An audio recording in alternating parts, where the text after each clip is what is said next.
Era un hombre violento porque era un gran cazador. Ahora, siempre se ha dicho que Jacob era el manipulador, era el malo, era el traidor. Pero en sí yo no lo veo así. Yo veo que el que era el manipulador aquí no era Jacob, sino era Esaú. Síganme con esto. ¿Por qué? Porque Esaú, dice la escritura, era un gran cazador. Ahora, yo fui cazando un día con unos americanos blancos. Y no sé si es bien inteligente un moreno ir con gente con pistolas. Amen. Le cuento esa historia otro día. Pero la cosa es que yo fui a cazar también. Y ellos no me dijeron del peligro de cazar. ¿Alguien es un cazador aquí? Everybody gone hunting before? Hallelujah, amen. Usted va a entender esto. Cuando fuimos a cazar el venado, amen, esa es la palabra, venado, amen, el día. Fuimos a cazar el venado, ellos se llevaron un pote, pastora, un pote que es como el orine del venado. Y ellos dicen, ¿cómo es? De la hembra. Ahora, yo cogí esta botella y ellos no me dijeron que tú tienes que ponérselo a los árboles o algo así y después moverte de ese lado. Yo cogí la botella y yo me la puse así. Yo dije, lo más cerca que se llegue este venado, mejor todavía, lo dispare en la cara o algo, I don't know. La cosa es que cuando yo tenía este olor encima, aleluya, yo podía escuchar el venado acercándose más todavía.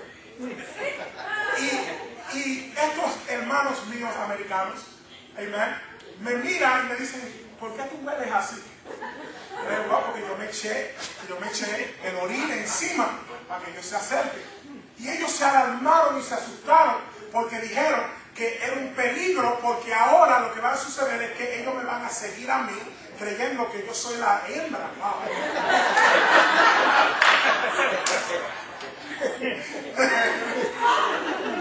Ay, santo. Padre, gracias. Van a pensar que yo soy la hembra y me van a atacar. Ay, disculpe a mi hermano Robert ahí. La cosa es que tuve que irme rápido. ¿Por qué? Porque estaba en peligro. Pero esto me enseñó una lección bien tremenda. Para que uno sea un gran cazador, primeramente uno tiene que ser un gran manipulador. ¿Por qué? Porque yo tuve que manipular el animal que pensara que yo era un venado que era una hembra. Yo tuve que vestirme de colores que ellos no me puedan ver, que yo pueda camuflarme para que ellos crean que yo soy un árbol. Para yo poder ser un gran cazador, yo tengo que primeramente ser un gran manipulador del animal, que él no crea, aleluya, que yo soy un cazador. Tengo que esconderme, tengo que estar callado, tengo que irme detrás de él, posiblemente dispararlo. Ahora, esto es bien interesante porque dice la escritura que Esaú era un gran cazador. Entonces significa que Esaú era un gran manipulador, era un gran mentiroso, porque le tenía que mentir a los animales. Él no iba a ir al animal y decirle te voy a matar. Él tuvo que hacerlo en una forma que él podía, aleluya, traicionar o manipular el animal. Ahora, interesantemente esto, porque dice la escritura que había otro hombre que era un gran manipulador y un gran cazador. Y este hombre está en el libro de Génesis, capítulo 9. Y este hombre se llamaba Nimrod. Dice que Nimrod era un gran cazador delante de Dios. Era tan gran cazador que quería hacer una torre grande para llegar con su arco y disparar a Dios del cielo. Ahora Esaú es comparado a Nimrod también. Entonces yo me hago la pregunta, ¿quién entonces era aquí el suplantador de verdad? Mas sin embargo, Jacob era un hombre, dice la escritura, era un hombre de tiendas, un hombre tranquilo, un hombre de paz. Dice la escritura en Mateo capítulo 5, verso 5, que los mansos o los humildes arrebatarán, aleluya, la tierra. El que cualificaba en sí para la bendición no era Esaú, porque Esaú no tenía el carácter de Jesús. Él tenía el carácter de Nimrod, pero Jacob tenía el carácter de pacificador, el carácter de paz, el carácter de estudiar, el mismo carácter que tenía Jesús. el mismo carácter que Yeshua enseñó a sus discípulos que tuvieran. ¿Alguien me sigue? ¿Alguien me sigue? Ahora miren esto para terminar, aleluya. Dice la Escritura que de repente, para ir rápido, dice la Escritura que donde sea que Jacob se metía, él prosperaba. Él era bendecido. Se entró en la casa de Labán. Labán trató de manipularlo, trató de manipular aún en su empresa que tenía. Aleluya. Y mira lo que dice la Escritura, que aún así Jacob prosperaba. Yo quiero decirte en este momento, aleluya, que donde sea que tú te metas, tú vas a ser prosperado. Donde sea que tú te metas. Es más, vengo a decirte también que el trabajo que tú tienes ahora mismo, la razón que esa compañía todavía está en pie es porque tú estás ahí. Dice la Escritura que cuando José entró en la casa de Potifar, que en la casa de Potifar no había orden y que de repente él entra y todo lo que él hacía dentro de la casa y fuera de la casa prosperaba.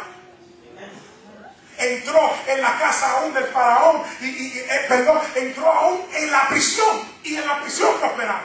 Entró en casa de faraón y aún todavía ahí prosperaba. Y yo vengo a decirte que posiblemente tú estás en el momento de la casa de Labán, que posiblemente quieren manipular tus horas, quieren manipular tu dinero, quieren manipular tu vida, aleluya, pero yo quiero decirte que esa compañía está en pie todavía porque tú estás ahí, aleluya, porque la bendición está dentro de ti. El momento que tú te vayas o el momento que ellos te dejen, aleluya, te aseguro que la compañía no será igual. ¿Por qué? Porque tú cargas la bendición de Abraham, de Isaac y de Jacob en ti.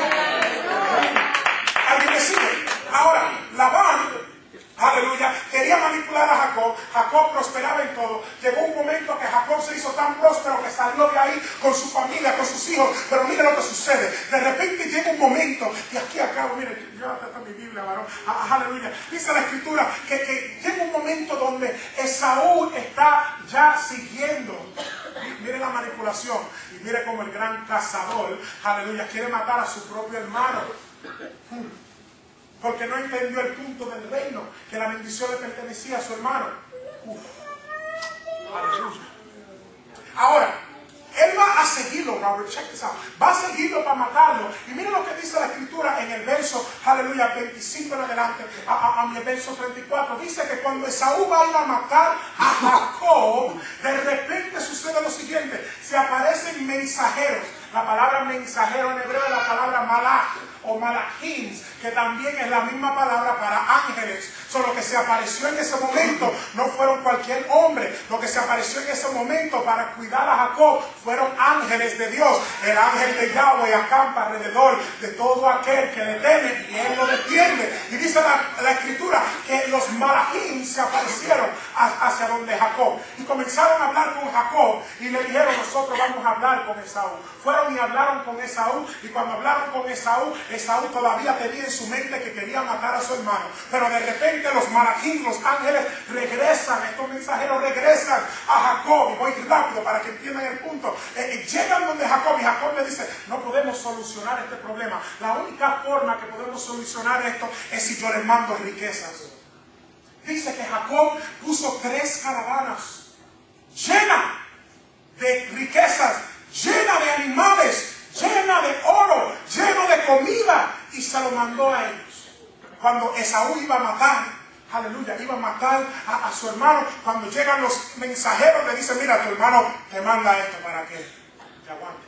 Y dice específicamente la Escritura que cuando entró la caravana, dice, calmó la ira de Esaú. Esaú en sí no estaba detrás de la bendición del Padre del reino. Él lo que estaba era detrás de lo material. Dice que calma la ira de Esaú. Pero después se levanta otra vez y dice: no, hoy yo sí voy a matar a mi hermano. Y dice que Jacob otra vez, después que escuchó la noticia, dice: manda 3 caravanas más. Y dice que cuando llega la caravana, calma la ira de Esaú. Este hombre quería era material, cosas. Todo lo que él quería era material. Dice que lo hizo 3 veces y todavía él quería matar a su hermano. Dice el momento que se quedó solo. Yo siento a Dios ahora mismo una forma fuerte. Se queda solo Jacob. Se queda solo. Después de que le mandó millones, en nuestra palabra, millones de dólares de riquezas a sus hermanos, como quiera, su hermano quiere matarlo, se queda solo y ya no le queda de nada sino de ir él mismo a la cara a la presencia de Dios. Porque ya lo material no daba. Ya la siembra no estaba dando. Ya ir a la iglesia no estaba dando el resultado. Lo único que iba a dar resultado era que él se metiera en la cara de Hashem. Se metiera en la cara de Dios. Y dice que él sube al monte. Cuando llega al monte, dice que un hombre se le aparece. Ustedes saben la historia, pero quiero decirle algo. Se le aparece este hombre. Muchos lo conocen como el ángel de Yahweh. Y comienzan a hablar.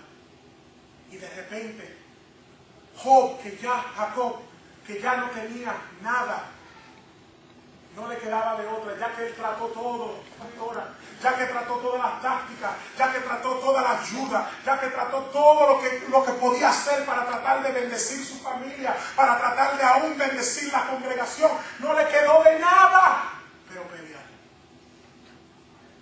Yo traté todo, pero el problema sigue, la situación sigue, la persecución sigue.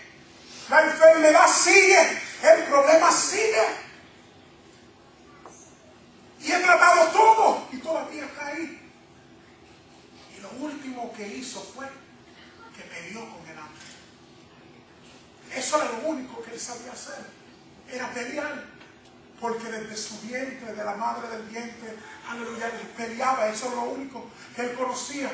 A veces nosotros tenemos que ponerlo en un momento, mis hermanos, donde ya, aleluya, la oración simple ya no cuenta. Ahora tenemos yo decía esto aún en Nazaret, tenemos que llegar al momento de ser violento, porque Yeshua dice, aleluya, el reino de los cielos, el Malchut HaShamayim, sufre violencia, pero solo los violentos lo arrebatan. A veces llega un punto donde no viniendo solamente a la iglesia va a contar. A veces tú necesitas encerrarte en tu habitación secreta y orar y clamar a Dios y gritarle a Dios y batallar, aleluya, como un guerrero, mi alma te adora, Padre. Y a veces tú necesitas entrar en ese momento de violencia con Dios. Y dice que él peleó con el ángel, así como él peleó en el vientre. Era lo único que él conocía. Y peleó y bajó. Y mira lo que sucede. Dice que el ángel lo toca en el mismo lugar que él agarró a su hermano. Lo toca en la pierna.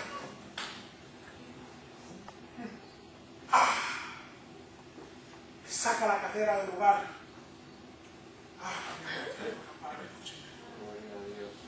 Pero ¿por qué le tocó la pierna? Para recordarle de la bendición que se le dio desde el principio. Y que la única forma que él iba a recibir esa bendición era si él peleaba con lo suyo. Y dice mucha gente que le cambió el nombre porque su nombre era malo. No fue la razón que le cambió el nombre. Y le dijo, ¿cómo tú te llamas? Yo me llamo Jacob, el que arrebata.